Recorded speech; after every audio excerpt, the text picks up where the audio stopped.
This is Lockheed's California Division, senior member of the Lockheed family, birthplace of an always exciting family of wings. Lockheed was working on a number of saucer designs for the US Air Force. They all have a central engine that would point downward, and the aircraft would take off straight up, transition into horizontal flight, accelerate to very high speed, and then fly at over 100,000 feet. And this was very advanced thinking for the time. The Lockheed engineers were working on a saucer which used a central jet driving a rotor to create the Coanda or flying saucer effect. Once airborne, it redirected its jet to travel horizontally at supersonic speeds. But Lockheed wasn't the only US corporation working on this technology. Convair was one of the other major aircraft companies in the 1950s and 60s. Like Lockheed, Convair had both secret projects and a public face. In this case, Hollywood star James Stewart. Well, that was quite a day I had there. Believe me, that's quite an airplane. In the 50s and 60s, Bob Widmar was a senior designer for Convair and a key member of the team which built the B-58 Hustler. In the early 60s, it was the fastest plane on Earth. Well, that really got me excited. After all, the bird flies Mach 2. Now, Mach 2, that's 2 times as fast as the speed of sound. But Bob Widmar didn't just design jet aircraft. In the late 50s, he was given a stunning new brief to design an aircraft which was invisible. Invisible, at least, to radar. You had to be able to be non-detectable 360 degrees, because even at that time, the Russian radars began being hooked up together. The only way that could really be solved is by coming up with a thing that was shaped like a disc, or a discus. In other words, Bob had to build a flying saucer because the military had realized that a flying saucer would make a perfect stealth craft. Conventional planes are detectable by radar because surfaces at right angles to a radar beam reflect back. A disc or flying saucer, on the other hand, sends back diffuse and confusing signals. The prospect of a radar-invisible aircraft had caused great excitement in military circles, and one day some shadowy figures called on Bob.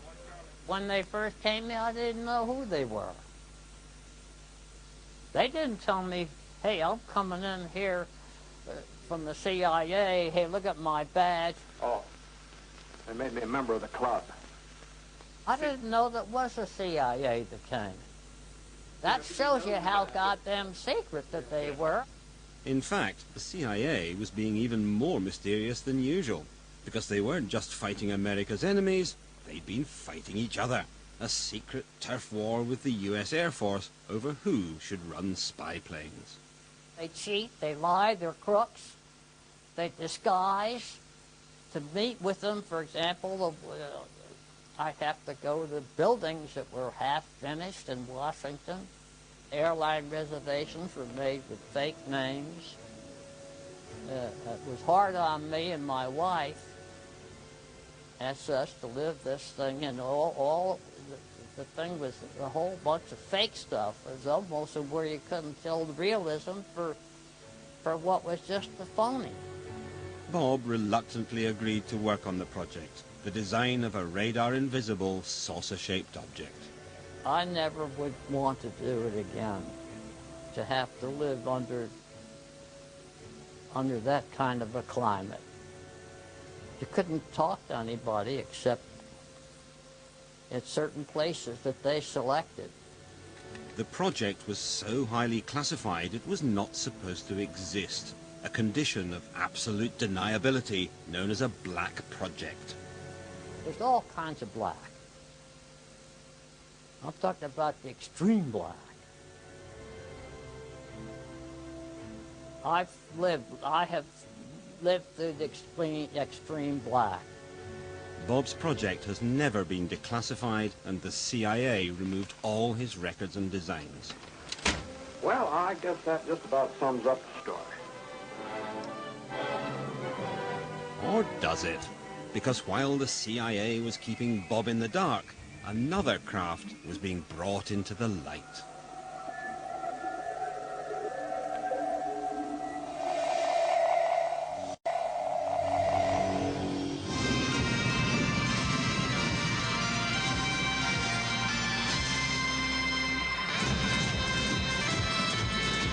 In 1961, the world was shown what its builders claimed was the first real flying saucer, invented by this man, John Frost.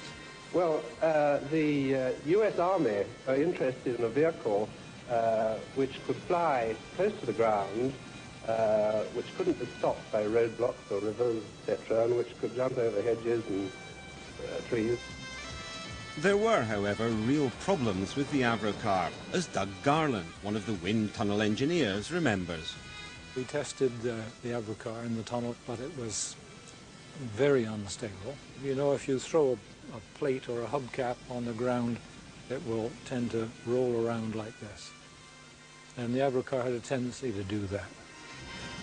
In fact, when the Avro car was first revealed to the public, the whole project had actually already been abandoned. In truth, the Avro car was not a flying saucer at all. It was actually the world's first hovercraft. It was also the almost accidental byproduct of a very secret and far more ambitious project, a project which had everything to do with flying saucers. Quick question, do you believe in flying saucers? Not in the sense that people believe they come from Mars and places like that, no. John Frost didn't believe in flying saucers from Mars, but he did believe in flying saucers because secretly he was building one. This film has never been seen by the public before. Made strictly for the eyes of security-cleared military personnel, it records the work of Avro's top-secret Special Projects team, led by John Frost. The 6 Viper engine test assembly was built by Avro Aircraft Limited to develop a power plant for an airplane of circular plan form. It consists of a basic airframe of 6 sections, excluding the outer wing, operator's cab, air intake roofs, and the flying controls.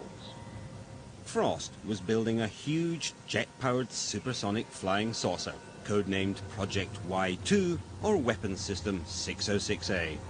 And it, too, utilized German saucer technology. John Frost was aware of wartime research that the Germans had carried out in flying saucer developments that were possibly the basis of what he saw all across the world as the real flying saucers in the sky. And that almost came at a time when the CIA was funding some research into a design concept much like the flying saucer he had in mind. The US military was excited by the vision that Frost presented. These original secret project specs for the saucer showed it could fly higher and faster than any craft or weapon system then available. The military enthusiastically pumped huge quantities of money into his project. The Special Projects Group then became an entity unto itself. It was given a place in the flight test area and now began to work on what in fact Frost had started to look at as the ideal shape, a completely flying circular disc. I had no idea that there was such a thing as the Special Projects Group, because it was very classified, top secret and all that.